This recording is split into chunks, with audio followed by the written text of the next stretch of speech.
Lakini wakati huo tunapokosa dawa, wataalamu wetu, angalieni njia mbadala, kwa sababu yawezekana hapa kuna dawa 18 hawana, lakini kwenye kituo cha afya kule yawezekana hizo dawa zipo za kutosheleza.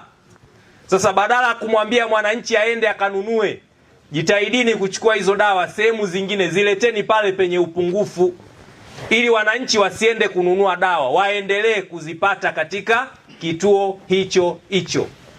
Lakini kama dawa zinapatikana kwenye duka letu la dawa, alafu dawa hizo hazipo pale kwenye hospitali yetu, hiyo nayo ni changamoto. Kama dawa hazipo kwenye hospitali yetu, basi hata kwenye maduka yetu ya dawa hizo dawa zifanye nini?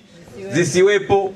Labda kama mifumo ni miwili tofauti, duka la dawa linajitegemea, linaagiza dawa kivyake, alafu hospitali inajitegemea, inaagiza dawa kivyake. Lakini kama hoja ndo hiyo, kwa nini watu wa duka la dawa wawe wanaagiza dawa wanapata, na sisi kwenye hospitali tunaagiza dawa hatupati? Kwa hiyo kama zinapatikana dukani na kwenye hospitali vipatikane. Kama kule hazipatikani, basi na huku zifanye nini? Hazipatikane kote, kwa sababu serikali ni moja. Duka la dawa linamilikiwa na serikali, hospitali inamilikiwa na nini? Na serikali. Tusiwe na double standard. Mimi nikushukuru mkuu wa mkoa katika hili, kwa sababu nimepata nafasi kwenye mkutano huu. Mama wajawazito na wanaofanywa operation, zimekuwa ni gharama kubwa ambazo zimekuwa zikiwaumiza kina mama wajawazito wanaofanywa operation. Mimi tatizo langu ni bima. Mkisema kata bima, tukikata bima, tukifika hospitalini utakuta wanasema nenda kanunue dawa.